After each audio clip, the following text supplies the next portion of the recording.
Back in 2004, the Avengers suffered their worst day ever. 3 of their members were killed, their headquarters destroyed, and those who remained were both physically and psychologically damaged. The Avengers were disassembled. Now, after 6 long months, it's time for the Avengers to reform out of the ashes of their old organization. It is time for new Avengers.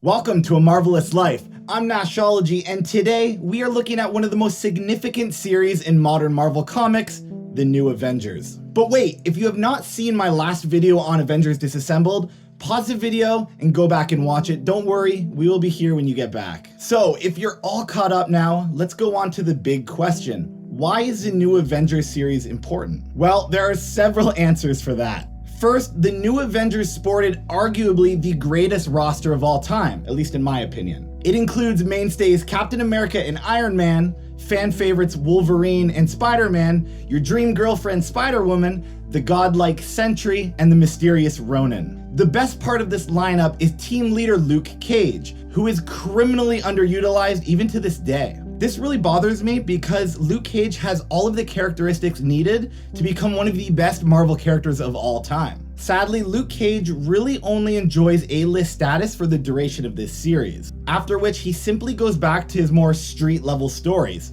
It's quite a shame. The other reason the New Avengers series is important is due to the mass onslaught of line-wide events that have plagued Marvel Comics for 20 years. That whole concept started here. So what does this mean? Well, to put it simply, if shit happens in one comic book, its consequences are felt in another comic book. Everything is now connected, for better or worse. The Marvel Universe now feels like more of a universe. Did you like the Civil War movie? The story comes from these pages. Are you excited for the upcoming Secret Invasion Disney Plus show? Also taken from this series. More importantly, if you love the MCU and keep track of every movie and TV show that comes out, then this series is really cool because a lot of this material is not yet adapted to the MCU, but I assure you it will be. Now, let me warn you, this series will be a long one. We're talking 65 issues, so expect many parts. I think it's time we jump into the story. Welcome to the beginning of modern Marvel Comics, the New Avengers. In a dark and isolated room, 2 men agree on the terms of an upcoming gig. The man is to create a diversion with no evidence for the authorities to fall back on. The hidden party reveals that this is the perfect time to strike. The Avengers have disbanded, the Fantastic Four are out of the country, and the X-Men are preoccupied. The man known as Electro reveals himself. Whatever the plan is, he's suited up and ready to go.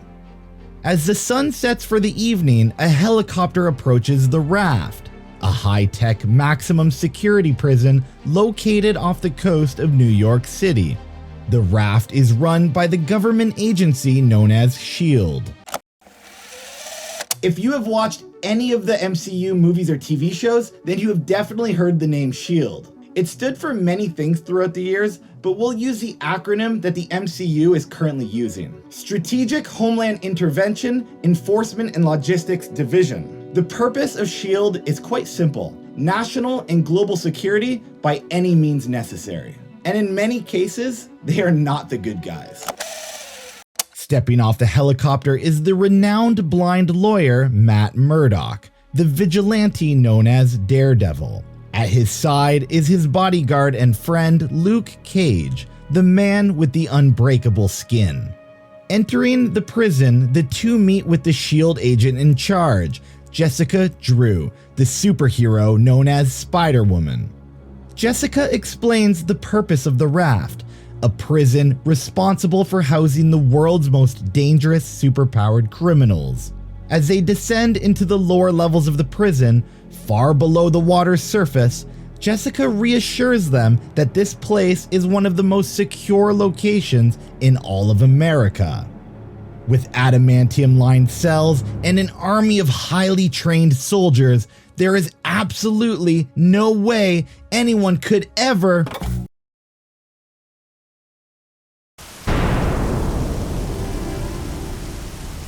An explosion tears through the prison as the north wing is suddenly engulfed in an onslaught of electrical energy. Spider-Man sees the explosion from his apartment building and begins heading out to the scene of the crime. Unable to swing to the island, he decides to attach a web to the bottom of a passing helicopter, one that is coincidentally headed straight for the island. Before they can arrive in one piece, a rogue bolt of electricity strikes the side of the helicopter, sending it spiraling throughout the sky. The helicopter crashes into the prison as Spider-Man is dropped into the freezing cold of the Atlantic Ocean.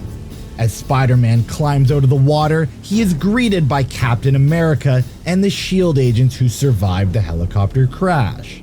Inside the prison, electricity continues to wage war against the Raft's electrical infrastructure. Security cameras, glass panels, and security doors are all destroyed immediately. The superpowered residents of the prison begin to slowly fumble out of their cells, confused by the resulting chaos.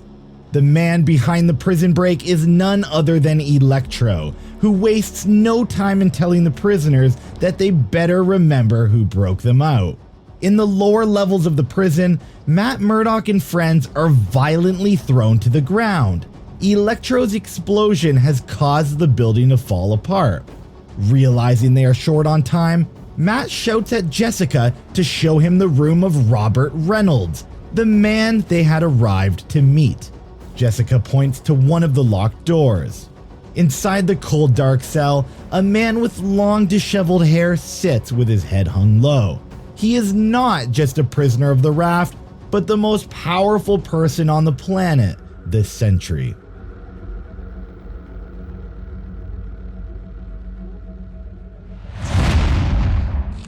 If you have never heard of the Sentry, have no fear. His entire backstory will be covered in the upcoming issues. All you need to know is he's not just the most powerful being on the planet, he's also one of the most powerful beings in the entire universe. If this guy is ever adapted into the MCU, he's gonna make the Hulk his Oh, and he's also batshit crazy. As Captain America and Spider-Man prepare to enter the prison, they notice a large funnel of electricity shooting up into the sky.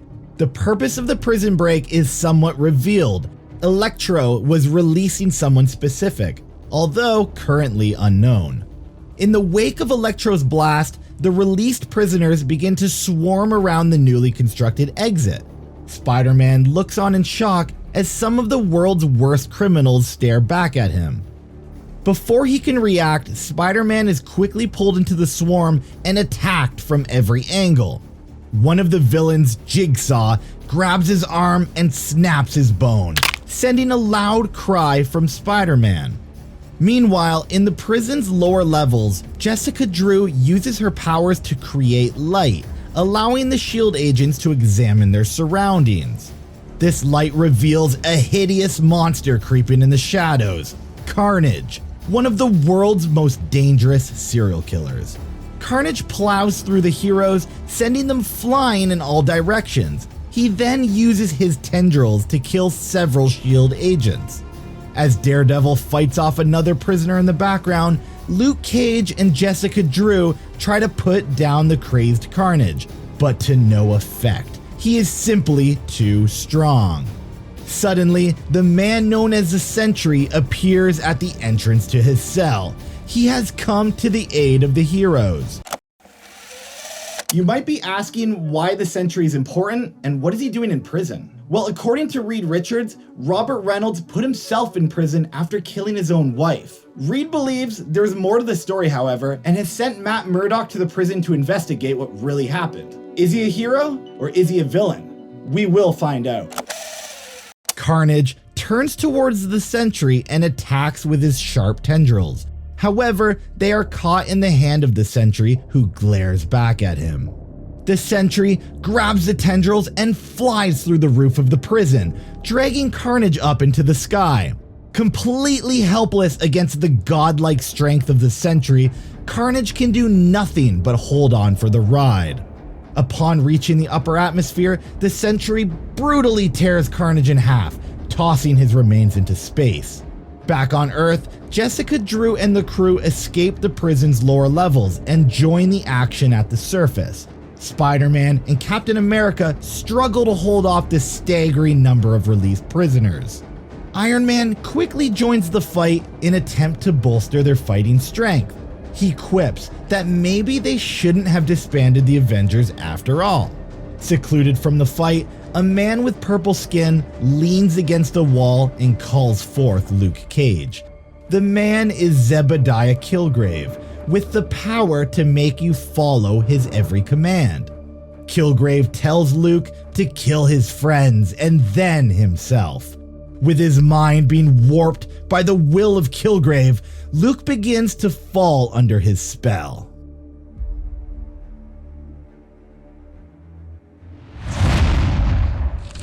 Chaos continues to erupt over the prison as Captain America and his team wage war against the released prisoners.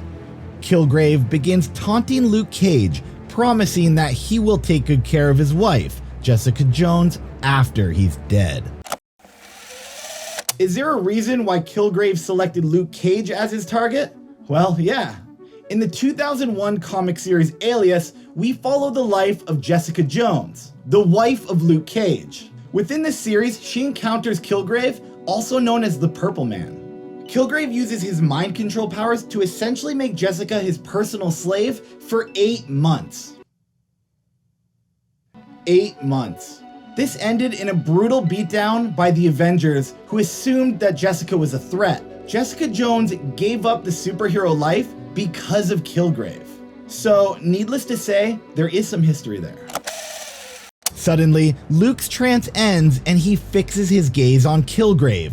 The medication coursing through his system has caused his powers to weaken significantly. He has no control over Luke Cage. With punches delivered from steel-hard skin, Luke begins a barrage of devastating hits on Kilgrave. However, before he can finish him off, Captain America stops the enraged Luke from killing the defeated Kilgrave. As the night comes to a close, the heroes begin putting an end to the prison riot. After a deadly night where 42 villains escaped to the mainland, the team of heroes finish rounding up the remaining 45 prisoners.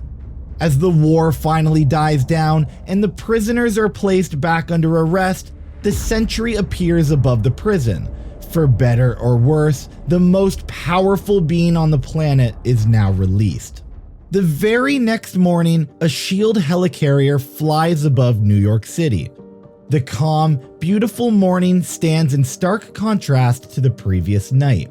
Captain America and Iron Man discuss their current situation.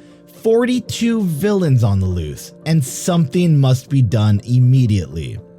Captain America tells Iron Man that they inadvertently threw an important balance out of whack by disbanding the Avengers. There should always be a team in place for emergencies such as this. Iron Man, remembering the disastrous way the Avengers ended last time, tells Steve that he will think about it. His unenthusiastic reaction towards the idea made very clear. However, ignoring the cold response, Steve tells Tony that he's going to assemble the new team. Meanwhile, at Midtown Public High School, the children rush home as the school day ends. Peter Parker, a teacher at the high school, turns around when he hears his name called. It's none other than Captain America himself. After explaining the reason for his visit, Captain America offers Peter Parker membership to the Avengers, a role he has never had to this day. Unable to say no to his childhood hero, Peter Parker agrees to join the new Avengers, having proven himself the night before. The next stop finds Captain America at the residence of Jessica Jones and Luke Cage. After checking on the newly pregnant Jessica's health, Steve asks to speak with Luke. Knowing his steel-hard skin and overwhelming strength would be an incredible asset to the team, Steve extends the Avengers' invitation to Luke Cage. Luke agrees with one condition: he wants to call the shots. Next on the list is Daredevil, the lawyer who arrived at the prison to visit Robert Reynolds. However, as Daredevil is currently undergoing too much stress in his life, Steve is unable to convince him to join the Avengers. Last but not least, Steve approaches the S.H.I.E.L.D. agent that was on duty at the prison, Jessica Drew. With her skills in espionage and her connections with S.H.I.E.L.D., Jessica Drew is a perfect choice for the Avengers. Meanwhile, Tony invites the new recruits to Stark Tower, the new home of the Avengers. He tells the crew he is still unsure whether this is a good idea or not, but has decided to trust Captain America's instinct. However, before they begin their discussion regarding the prison break, Captain America asks where is Jessica Drew? Outside the sprawling Avengers headquarters, Jessica Drew speaks with an unknown accomplice. She expresses her surprise that she is now a part of the new Avengers. Her accomplice asks her if they still have the same deal, to which Jessica quickly tells her no. If she is to spy on both the Avengers and S.H.I.E.L.D., that'll cost them extra. Sometime later, Jessica Drew finally shows up to Avengers Tower. Iron Man and the team are already mid-conversation with the director of S.H.I.E.L.D., Maria Hill.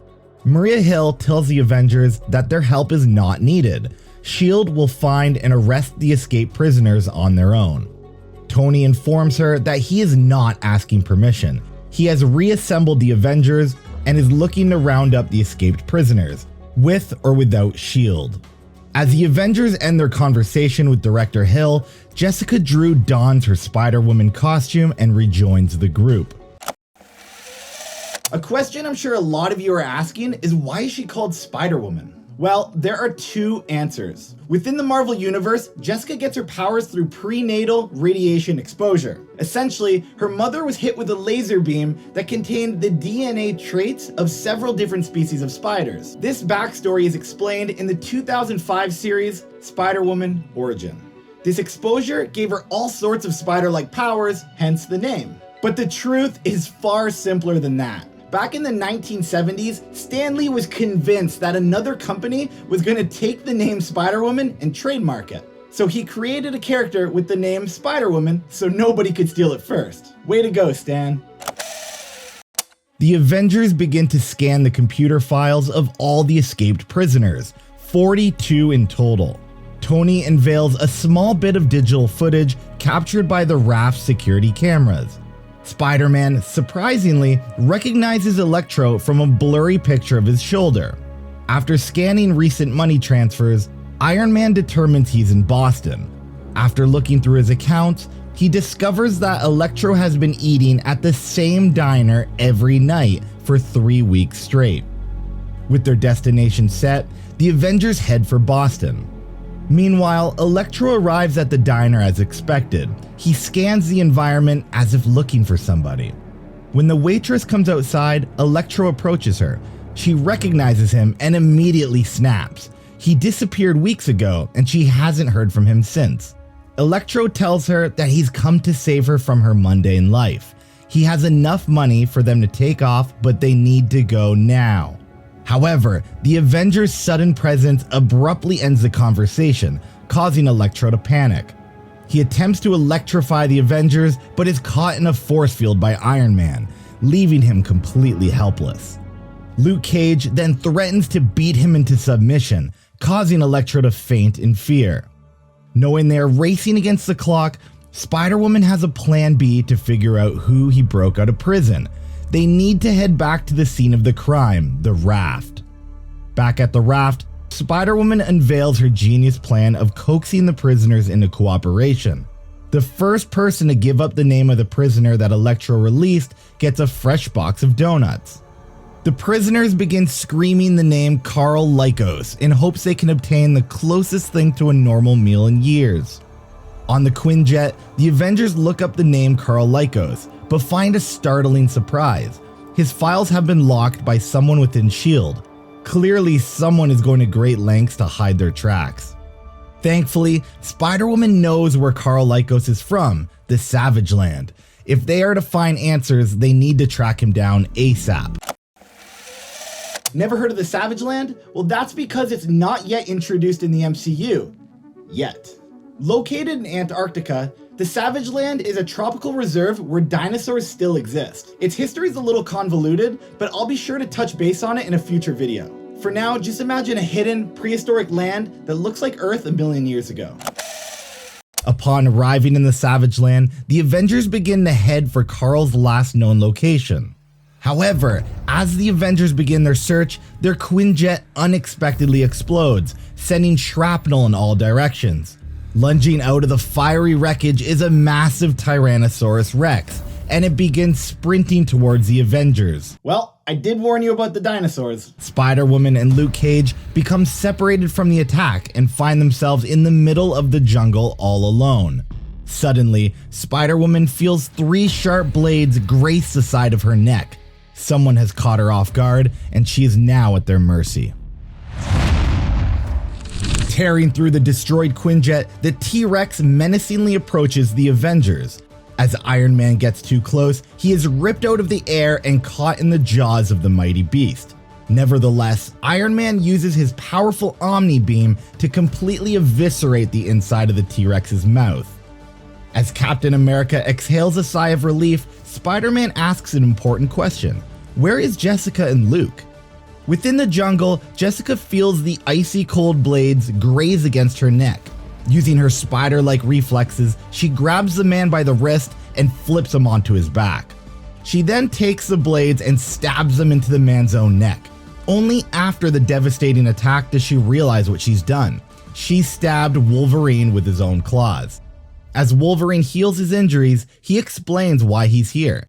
He is also looking for Carl Lycos. He only attacked Jessica because the Savage Land messes with his ability to recall someone's scent.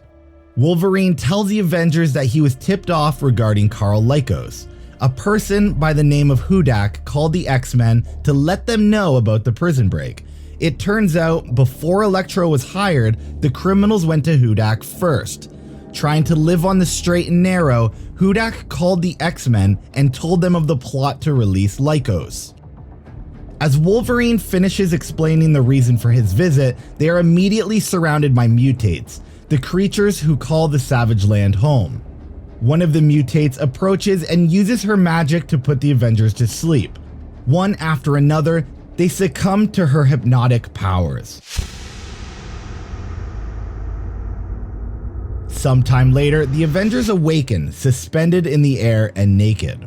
Carl Lycos reveals himself, and after aggressive prompting from Captain America, explains why he was in prison in the first place. He refused to participate in a clandestine operation focused on killing renegade mutants.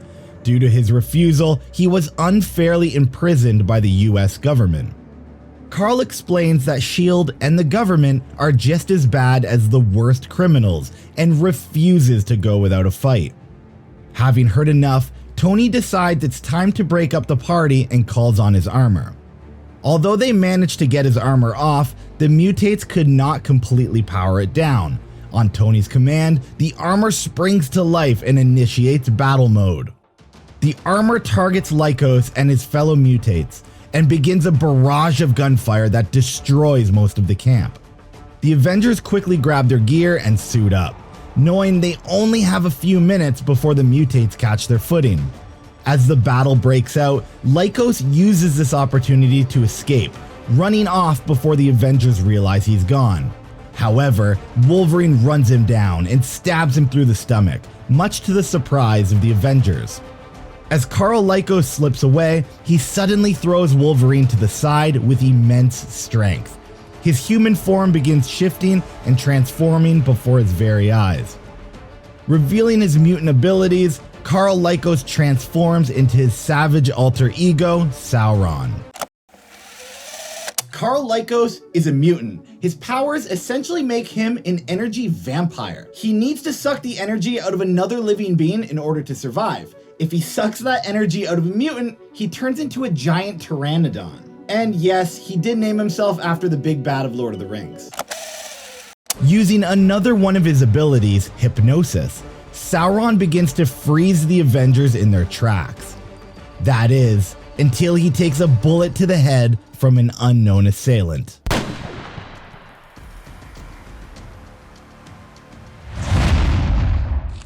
Okay, let's do a quick recap. Elektra was hired to break Karl Lykos out of prison, causing the release of 42 prisoners out into the wild. The new Avengers tracked down Lykos to the Savage Land, where they were immediately captured. We still don't know why Lykos was specifically broken free, and why his files were erased by S.H.I.E.L.D. Before we could find out, he was promptly domed by an unknown shooter. Okay, all caught up. A S.H.I.E.L.D. battalion overlooks the recently executed Sauron, the smoke still billowing out of the shooter's gun. The shooter is revealed to be S.H.I.E.L.D. agent Yelena Belova, the other Black Widow. Spider-Woman screams at them to stand down, but Yelena tells her men to prepare to fire on the Avengers. The Avengers quickly take cover as Yelena's S.H.I.E.L.D. team tries to assassinate Captain America. There is something S.H.I.E.L.D. is trying to hide. Thinking on his feet, Iron Man activates a magnetic field to disable the S.H.I.E.L.D. agents' weapons. Without their guns, the S.H.I.E.L.D. team runs off before they can be questioned. Through the chaos, Luke Cage was able to run down and capture Yelena. Spider-Woman explains the cold hard truth. There should be no S.H.I.E.L.D. activity anywhere near the Savage Land. Combined with the fact that Lykos had his file erased, S.H.I.E.L.D. is definitely up to no good. Spider-Woman threatens to execute Yelena by frying her brain with a venom blast if she does not give up her employer. Yelena screams that she works for the same boss Spider-Woman works for. Before the Avengers can discuss what Yelena meant, Sauron appears from behind, blood still pouring from his bullet wound. In one massive breath of fire, Sauron completely engulfs Yelena in flames. Iron Man, dodging the blast, quickly returns one of his own, striking Sauron and knocking him out cold.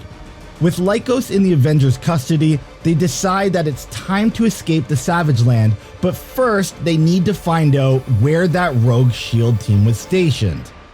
After hiking a few kilometers, the team uncover what S.H.I.E.L.D. was trying to hide all along, a labor camp. Here, S.H.I.E.L.D. is enslaving the people of the Savage Land to unearth reserves of rare vibranium. Spider-Woman cries in disgust, knowing her employers are illegally stockpiling banned weapons and materials, and using slaves to go about it. Knowing there's no way they can let this go unpunished, the Avengers rush in to tear down the operation. However, someone beats them to it as a large volley of missiles rain down on the labor camp.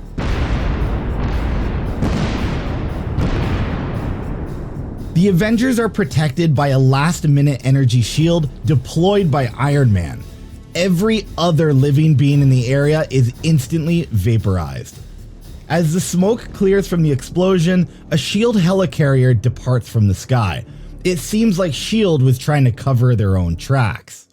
Once on the helicarrier, Captain America confronts the director of S.H.I.E.L.D., Maria Hill. He accuses her of killing hundreds of innocents. Maria tells him that they were doing an investigation of their own. The S.H.I.E.L.D. agents on the ground were a rogue operation acting independently of S.H.I.E.L.D. This rogue group had intentions of selling the mined resources to the highest bidder, regardless if they were an enemy to S.H.I.E.L.D. or not. The Avengers were not supposed to be there as the missile strike was pre-ordered. As Maria walks away, Tony drops another bomb on the team. According to the old Avengers database, 14 of the Raft's prisoners were supposed to be dead. Someone in S.H.I.E.L.D. is forging death certificates. The team decides that S.H.I.E.L.D. cannot be trusted, and they are planning something big.